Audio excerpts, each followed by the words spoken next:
ലഹരി ഉപയോഗിക്കാറില്ലെന്ന് പ്രതികരിച്ച റാപ്പർ വേടൻ. തന്റെ കയ്യിലുള്ളത് യഥാർത്ഥ പുലിപ്പല്ലാണോ എന്ന് ഇപ്പോഴും അറിയില്ലെന്നും വേടൻ പറഞ്ഞു. എന്നാൽ താൻ കഞ്ചാവ് വലിക്കാറുണ്ടെന്നും കള്ളു കുടിക്കാറുണ്ടെന്നും വേടൻ പ്രതികരിച്ചു. ഇത് എല്ലാവർക്കും അറിയാമെന്നും വേടൻ മാധ്യമങ്ങളോട് പറഞ്ഞു. പുലിപ്പല്ല് കൈവശം വെച്ചതിന് വനം വകുപ്പ് വേടന്റെ അറസ്റ്റ് രേഖപ്പെടുത്തിയിട്ടുണ്ട്. നൈപുണ്യ വികസന കേന്ദ്രത്തിന് RSS നേതാവ് ഹെഡ്ഗേവാറിന്റെ പേര് നൽകിയതുമായി ബന്ധപ്പെട്ട് പാലക്കാട് നഗരസഭയിൽ കൂട്ടത്തല്ല്. BJP പ്രതിപക്ഷ കൗൺസിലർമാർ തമ്മിലാണ് തല്ലുണ്ടായത്. കയ്യാങ്കളിയിൽ നഗരസഭാ കൗൺസിലർ കുഴഞ്ഞു വീണു.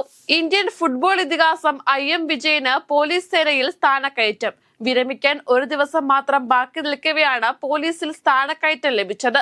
നിലവിൽ മലപ്പുറത്തെ MSPയിൽ അസിസ്റ്റന്റ് കമാൻഡറാണ് IM വിജയൻ. ഇപ്പോൾ ഡെപ്യൂട്ടി കമാൻഡറായാണ് സ്ഥാനക്കയറ്റം ലഭിച്ചിരിക്കുന്നത്. വയനാട്ടിൽ കരടിയുടെ ആക്രമണത്തിൽ യുവാവിന് പരിക്ക്.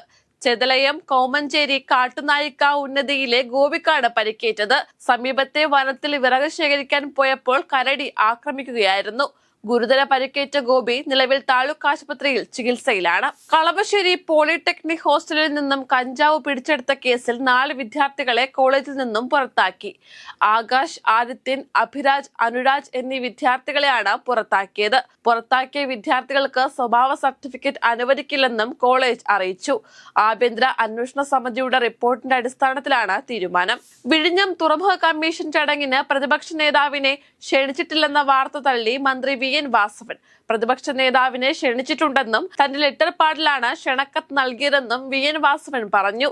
ആരൊക്കെ പരിപാടിയിൽ പങ്കെടുക്കണമെന്ന് തീരുമാനിക്കുന്നത് പ്രധാനമന്ത്രിയുടെ ഓഫീസാണെന്നും മന്ത്രി പറഞ്ഞു. ആലപ്പുഴ ഹൈബ്രിഡ് കഞ്ചാവ് കേസിൽ ചോദ്യം ചെയ്യലിന് പിന്നാലെ പ്രതികരണവുമായി പ്രൊഡക്ഷൻ കൺട്രോളർ ജോഷി. കേസിലെ പ്രതി തസ്ലിമയെ 6 വർഷമായി പരിചയമുണ്ടെന്നും എന്നാൽ ലഹരി ഇടപാടുകളില്ലെന്നും ജോഷി പറഞ്ഞു. പലപ്പോഴും ഭക്ഷണം കഴിക്കാനും മറ്റുമായി ചെറിയ തുകകൾ ആവശ്യപ്പെട്ട സമയത്ത് നൽകിയിട്ടുണ്ട്. എന്നാൽ ലഹരി ഇടപാടുകൾക്ക് പണം നൽകിയിട്ടില്ലെന്നും ജോഷി പറഞ്ഞു. ബെളങ്കാവിയിൽ നടന്ന പൊതുറാലിക്കിടെ ASPയെ അടിക്കാൻ കയ്യോങ്ങുന്ന കർണാടക മുഖ്യമന്ത്രി സിദ്ധരാമയ്യയുടെ ദൃശ്യങ്ങൾ വൈറലാവുന്നു.